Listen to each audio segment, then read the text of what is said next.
The knife came fast, glinting under the sanctuary lights of Canada's largest church. Father Claude Grew saw the blade before he saw the man's face. Watched it arc through the sacred air between altar and congregation like a falling star meant to strike him down. The morning mass had been ordinary until that moment. Quiet prayers, familiar hymns, 60 souls gathered in the crypt beneath Montreal's great dome. And then the stranger in the white baseball cap rose from his pew and began walking forward. There was no hesitation in his stride, no warning in his silence. Just the terrible purpose of violence entering a space built for peace. Father Grew stepped backward, his 77-year-old body moving on instinct. But not fast enough to escape what was coming for him. The first blow landed in his chest, sharp and sudden as lightning. The second came before he fully understood the first, before the pain could register, before the 50 people watching could do more than gasp. He fell backward, the cold floor rising to meet his shoulders. The vaulted ceiling of the crypt spinning above him like the inside of a bell. Around him, the air erupted screams, footsteps. The clatter of the knife hitting stone as it broke against bone and slipped from the attacker's hand.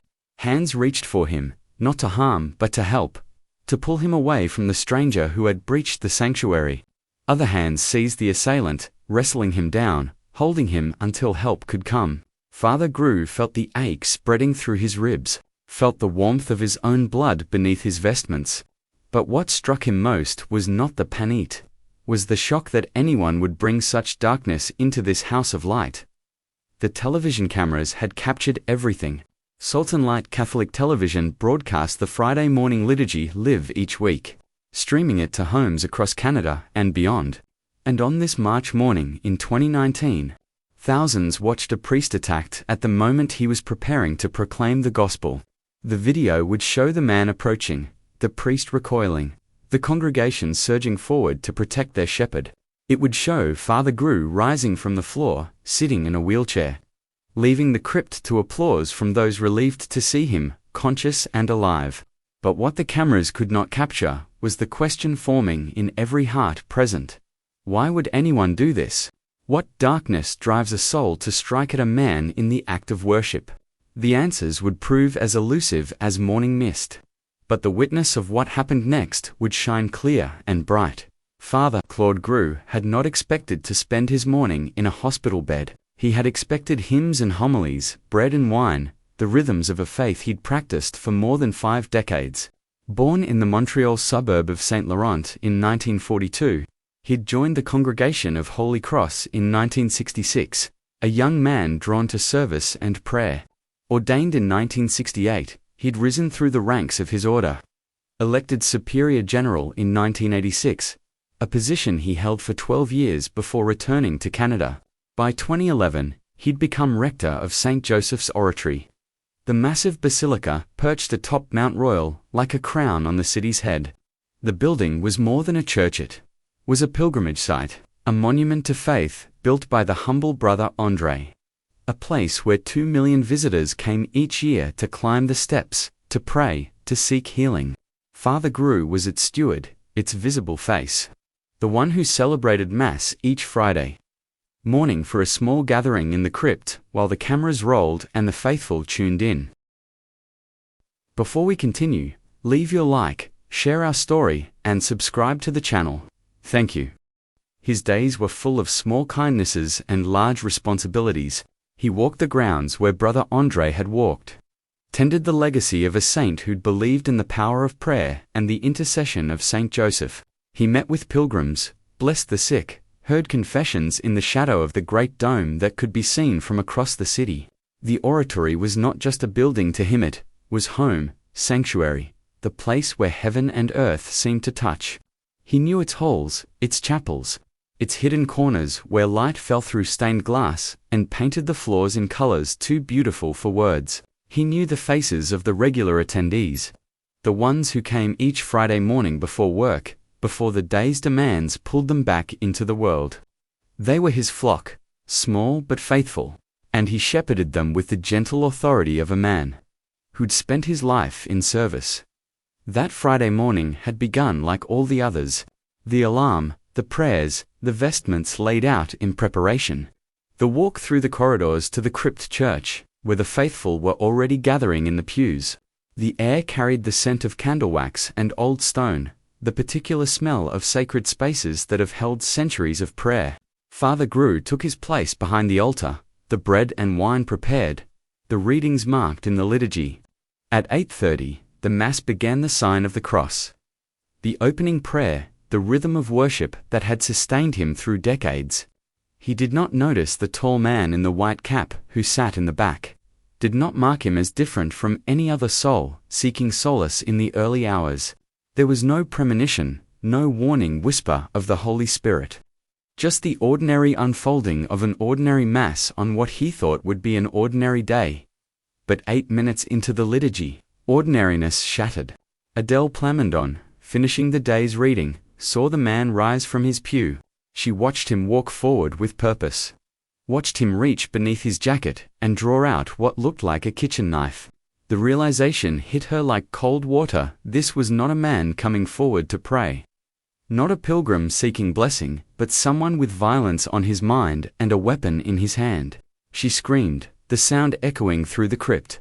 A warning cry that came too late to stop what was already in motion. The man moved quickly, past the barrier that separated the congregation from the sanctuary, straight toward Father Grew, who stood behind the altar, defenseless and exposed. In the control room, the television producer watched in real-time horror, unable to stop the broadcast, unable to do anything but witness the unthinkable unfolding live before thousands of viewers. The impact was immediate.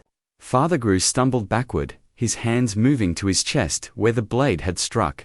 The man lunged again, but the knife, weakened by the first blow, broke against the priest's body. Parishioners surged forward, their shock transforming into protective fury. Philip Barrett, sitting in the congregation, later said they didn't understand at first what was happening. One moment, a man was walking forward. The next, their priest was falling, and then instinct took over and they moved to defend him. Security guards rushed the sanctuary, tackling the attacker, pinning him to the floor, while Father Grew was helped to his feet. The priest's face was pale with shock, his vestments torn, but he was conscious, aware, alive. A wheelchair appeared from somewhere, and he was helped into it. Rolling through the crypt toward the exit, while some of the congregation began to applaud, not celebration, but relief. The desperate gratitude of people who'd just witnessed what could have been a murder, and instead saw their shepherd still breathing, still present, still with them. The ambulance arrived within minutes. But Father Grew was already beyond the worst danger. The paramedics found him conscious, his wounds superficial enough that they posed no immediate threat to his life. The knife had struck his upper chest but had not penetrated deeply, had not found the vital organs it might have reached. Whether this was providence or poor aim, no one could say. But the result was, the Sama priest attacked in his sanctuary would live to celebrate Mass another day. As the ambulance pulled away from the oratory, its lights flashing against the morning sky, Montreal began to wake to the news. Social media erupted with shock and prayers. Prime Minister Justin Trudeau tweeted his horror and his hope for swift recovery. Mayor Valérie Plante called the attack inexcusable, a violation of everything Montreal stood for. And Archbishop Christian Lepine, shepherd of the archdiocese, issued a statement that would echo in the days to come. We are all shocked by this act of violence that has taken place in our city. In a space dedicated to peace, in the hospital, doctors examined Father Grew's wounds and found them mercifully minor. The knife had struck but had not killed, had wounded but had not destroyed. They cleaned and dressed the lacerations, monitored his vital signs, kept him for observation through the afternoon. But even as they tended his body, something else was becoming clear. The damage to his spirit was non-existent. When asked about the attack, when questioned about the man who had tried to kill him, Father Grew spoke with a clarity that stunned those who heard him. He bore no resentment, he said. He hoped his attacker would receive the support he needed, would find peace. These were not the words of a man in shock, not the polite evasions of someone too traumatized to process what had happened. They were the testimony of a faith so deep that not even violence could disturb its foundations. The man who had come to harm him had failed in more ways than one. He had failed to kill the priest's body, and he had utterly failed to touch his soul. That evening, Father Grew was released from the hospital. He walked out under his own power, his wounds bandaged but his spirit unbroken, and issued a statement that would become the heart of his witness. The words of support he'd received, he said, "Warm my heart and allow me to contemplate these difficult moments peacefully." His health was good. He was recovering from his emotions. And though he would take a few days' rest at the insistence of his colleagues, the truth was he was eager to return to his ministry, eager to stand again behind the altar where he'd been struck down. Céline Barbeau, the oratory's spokesperson, told reporters they actually had to hold him back, so intense was his desire to resume his duties. This was not bravado, not some masculine need to prove his strength. It was something simpler and more profound, was a shepherd's need to return to his flock, a priest's need to do what priests do, regardless of danger, regardless of fear. The police investigation moved forward with professional efficiency. The 26-year-old suspect, identified as Vlad Christian Irimia, was charged with attempted murder and assault with a weapon. Authorities ordered a psychiatric evaluation to determine whether he could be held criminally responsible for his actions, and he was remanded to the Philippa Pinel Institute for 30 days of assessment. No clear motive emerged, no manifestos, no religious grievance, no personal vendetta against Father Grew. The attack appeared to be the act of a troubled soul, but the mystery of why remained largely unsolved. The priest himself said he did not know his attacker, had never seen him before that morning, had no idea why he'd been targeted. It was violence without explanation, darkness without discernible source. And in some ways, that made it even more unsettling, the randomness of it, the suggestion that evil could strike anywhere, at any moment, even in the holiest of spaces. But if the attack was meant to sow fear, it achieved the opposite. The day after the stabbing, Sunday Mass at the oratory was packed.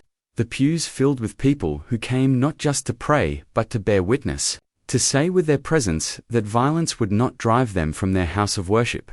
Extra security was posted, officers visible but not intrusive, there to reassure rather than intimidate. And when the congregation gathered, when the organ began to play and the liturgy unfolded, there was a palpable sense of defiance, not aggressive or angry, but quietly determined. This was their church. This was their community, and no act of violence, however shocking, would take that away from them. They sang louder that morning, prayed with more fervor, stayed longer after Mass to talk with one another, to process what had happened, to find comfort in the solidarity of shared faith. Father Grew watched the outpouring from his brief rest, saw the messages flooding in from across Canada and beyond. People he'd never met wrote to tell him they were praying for him, that his response to violence had moved them, that his forgiveness of his attacker had challenged and inspired them. Catholic leaders praised his courage and his grace under fire. But the priest himself seemed almost embarrassed by the attention, uncomfortable with being called a hero. He had only done what any priest would do. He suggested he had celebrated Mass, and when attacked, he had responded with the mercy his faith demanded. There was nothing extraordinary about it in his view, nothing worthy of such praise. But those who watched disagreed. In an age of vengeance and retribution, when violence typically breeds more violence, here was a man who'd been stabbed in his sanctuary and had responded not with hatred but with hope, not with bitterness but with blessing. The miracle of that March morning was not in the avoidance of death, though that was miracle enough. It was not in the broken knife or the superficial wounds, though providence might be seen in those details. The miracle was in the respondent, a 77-year-old man who stood up from the floor, where violence had knocked him down, and chose grace over grievance, forgiveness over fury. It was in his immediate concern, not for himself, but for his attacker. His instant prayer that the troubled soul who'd harmed him would find peace and healing. It was in his refusal to be defined by what had happened to him, his insistence on returning to the work he loved, the ministry he'd dedicated his life to pursuing. The world expected trauma, expected fear, expected at least a temporary withdrawal from public life while he processed the shock. What it got instead was a quiet, steady testimony to the power of faith to transform even the darkest moments into opportunities for witness.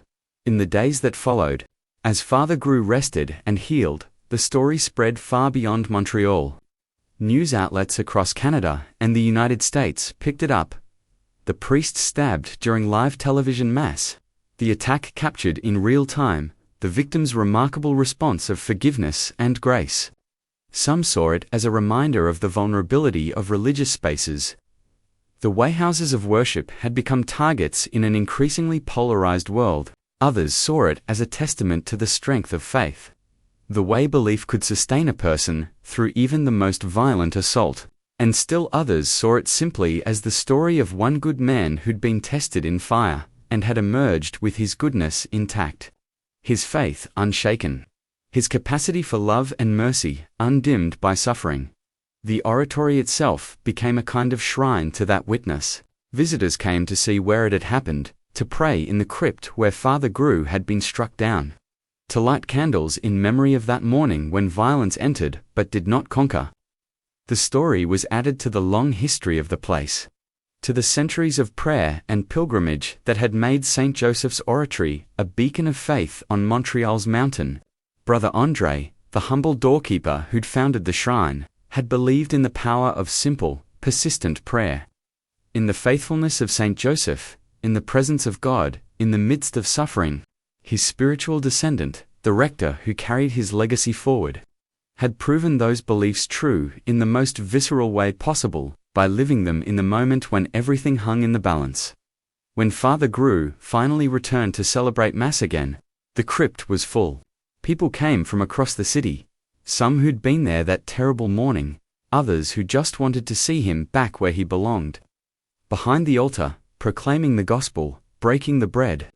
There was nervousness in the air at first, an understandable anxiety about whether lightning might strike twice. But as the liturgy unfolded, as Father Grew's calm voice led them through the familiar prayers, the tension eased.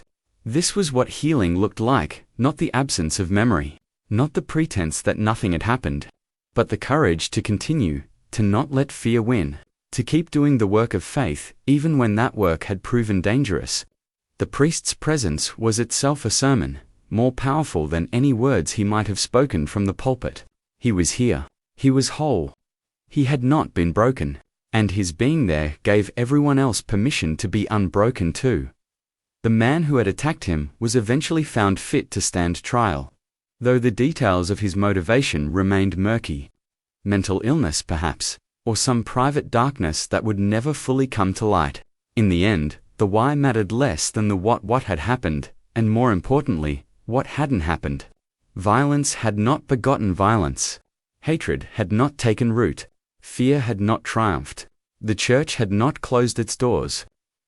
The priest had not abandoned his calling, and the congregation had not scattered, had not let terror drive them from the place where they encountered the Holy. These small victories, these refusals to let evil dictate the terms of engagement, were their own kind of miracle, the everyday miracle of people choosing faith over fear, love over hate, hope over despair. Archbishop Lepine, reflecting on the incident in the weeks that followed, spoke of Father Grew's witness as an example for the whole church. In a time when religious communities faced increasing hostility, when violence in houses of worship had become almost commonplace, the Montreal priest had shown another way. He had shown that strength did not require retaliation, that courage could express itself in forgiveness, that faith was not a shield against suffering, but a means of transforming suffering into testimony.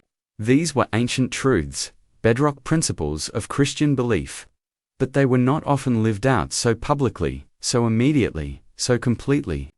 Father Grew had not had time to think about how to respond, to craft a careful statement, to consult with advisors about the appropriate thing to say. He had responded from the depths of who he was, and who he was turned out to be, exactly who his 70 years of faithfulness had formed him to be: a man of grace, a man of mercy, a man who truly believed the things he preached. The live-stream video of the attack was eventually taken down, removed from public circulation, out of respect for the priest and the sanctity of what had been violated. But but the memory of it lingered, not as trauma, but as testimony. Those who'd watched it live, who'd seen the violence unfold in real time, carried with them the shock of that moment, but also the wonder of what came after, the priest forgiving his attacker, the congregation rallying around their shepherd, the light refusing to be extinguished by darkness. It was a story that fit into no simple category, that resisted easy explanation. It was not a story of miraculous intervention, of angels descending to deflect the blade. It was not a story of dramatic healing, of wounds closing instantly or pain vanishing at a word. It was something more subtle and perhaps more profound, the story of ordinary faith proving to be extraordinarily resilient when tested by violence. In the months and years that followed, Father Grew continued his ministry at the oratory, his daily rhythm unchanged by what had happened to him. He celebrated Mass, heard confessions, welcomed pilgrims, tended the legacy of Brother Andre. The scar on his chest healed into a thin line, a reminder he carried but did not dwell on. When people asked him about that morning, he answered simply, and without melodrama, had been frightening. Yes, but God had been present, and that presence had been enough. He did not claim to understand why it had happened, did not pretend to have received some special revelation in the midst of suffering. He had simply endured, had chosen mercy over bitterness, and had gotten up to continue the work he'd been called to do. That was all, and that was everything. The story of that March morning spread beyond Catholic circles, beyond religious communities, into the broader culture's conversation about violence and response, about forgiveness and justice, about what it means to live faithfully in a dangerous world. Some saw Father Grew's forgiveness as admirable, but impractical. A beautiful ideal that couldn't translate into real-world policy about crime and punishment. Others saw it as a prophetic witness, a reminder that the cycle of violence could only be broken by someone willing to absorb harm without returning it. And still others saw it simply as one man's personal choice, neither prescriptive nor prescriptive for anyone else, but worthy of respect nonetheless. The conversation itself was valuable, the questions raised important, even if no consensus emerged about what Father Grew's example should mean for the rest of society. But within the walls of St. Joseph's Oratory, the meaning was clearer. Every Friday morning, when Mass was celebrated in the crypt, when the congregation gathered and the liturgy unfolded, the memory of what had happened hung in the air like incense, not oppressive but present, not forgotten but integrated into the ongoing life of the community. The attack had not destroyed anything essential. It had not broken the continuity of worship that stretched back to Brother Andre's time. It had not scattered the faithful or silenced the prayers. If anything, it had deepened the community's appreciation for the fragility and preciousness of their gathering, had reminded them that every Mass celebrated in peace was a gift, that every moment of worship, uninterrupted by violence, was a small grace to be cherished rather than taken for granted. Father Grew's witness became part of the oratory's living tradition, another chapter in the long story of faith practiced in that place. Visitors who came seeking healing, who climbed the steps on their knees as pilgrims had done for generations, who prayed before the tomb of Brother Andre, they heard the story of the priest who'd forgiven his attacker. And some of them found in that story permission to forgive their own wounds, to release their own grievances, to choose mercy over the endless rehearsal of hurt. The miracle of that March morning continued to ripple outward, touching lives that had never heard of Montreal or St. Joseph's Oratory, reaching people who knew nothing of Catholicism but who recognized in Father Grew's response something universal: the refusal to let violence have the final word, the insistence that love could survive even deliberate harm. The city of Montreal, still reeling from other acts of violence that had marked those years, found in Father Grew's story a different narrative to hold on to. Here was a man who'd been a victim and had refused to be defined by victimhood, who'd been wounded and had chosen to focus not on his pain but on his attacker's need for healing. It was countercultural, counterintuitive, perhaps even counterproductive by the world's standards, but it was also undeniably beautiful, undeniably moving. A glimpse of what human beings might be capable of when their convictions ran deeper than their fear. The city honored him quietly, Not with parades or plaques, but with the harder work of trying to live up to his example. Trying to meet violence, not with more violence, but with the stubborn, persistent choice to remain humane, as the seasons turned and the immediate shock of the attack faded into memory. Father Grew found himself reflecting on what it all meant. He did not claim to have all the answers, did not pretend that forgiveness came easily, or that he'd never struggled with fear in the aftermath. But he knew, with the certainty of lived experience, that the faith he'd preached for decades actually worked when tested. The words he'd spoken from pulpits across his long ministry, words about mercy, about forgiveness, about trust in God's providence, they weren't just beautiful abstractions. They were a way of living that held firm even when violence tried to break it. That knowledge was worth more than any honor the world might bestow, more valuable than any recognition or praise. It was the knowledge that his life had not been wasted, that the decades of prayer and service had formed something real in him, something that couldn't be destroyed by a knife in the dark. The great dome of St. Joseph's Oratory still rises above Montreal, visible from across the city, a landmark and a symbol. Beneath it, in the crypt where violence once intruded, Mass is celebrated every morning, the liturgy unfolding in the same ancient rhythms it's followed for centuries. Father Grew stands behind the altar older now, perhaps a little more aware of his mortality, but undiminished in faith. Around him, the congregation gathers, some who remember that March morning, others too young to have been there, all of them held together by something stronger than memory, something more enduring than fear. They come to pray, to receive the Eucharist, to be reminded that there is more to life than what can be seen and touched and wounded by violence. They come because this is where heaven breaks through, where the ordinary becomes sacramental, where a man once fell and rose again, not by his own power, but by the grace that sustains all things. In the end, the story of Father Claude Grew is not about an attack or even about forgiveness, though both are part of it. It's about the quiet persistence of faith in a world that seems designed to erode it, about the stubborn insistence that love is stronger than hate, that light outlasts darkness, that mercy can absorb violence without being destroyed by it. It's about a 77-year-old priest who did nothing more or less than live according to the beliefs he'd professed his entire life, and in that living, showed the rest of us what those beliefs look like when they're tested by fire. His witness doesn't make violence acceptable or suffering noble. Pain is still pain, and what happened to him was still wrong. But it does suggest that how we respond to violence, how we bear our suffering, matters as much as the suffering itself, and that sometimes the most powerful response to darkness is simply to keep shining, to keep believing, to keep showing up to do the work of light. The altar where he was struck stands unchanged. The marble floor where he fell, still solid beneath countless feet that have crossed it since.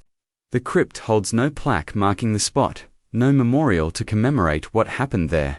The oratory's leaders made a deliberate choice.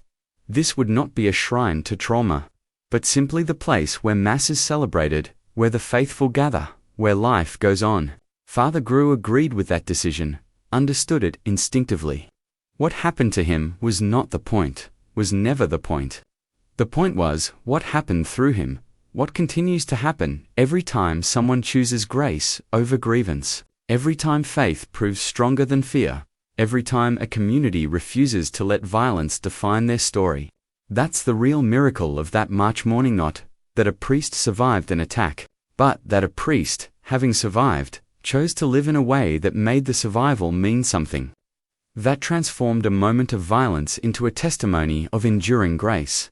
This account is drawn from verified reporting by CBC News, CTV News, The Globe and Mail, the National Catholic Register, Catholic News Agency, and other outlets that documented the March 22, 2019 attack on Father Claude Grew at St. Joseph's Oratory in Montreal. The priest's response, his immediate forgiveness of his attacker, his refusal to harbor resentment, and his eager return to ministry was widely reported and became a defining moment in Canadian Catholic life. His witness continues to inspire those seeking to live their faith courageously in a world where houses of worship have increasingly become targets of violence. reminding us that the light of grace can shine brightest in the darkest moments.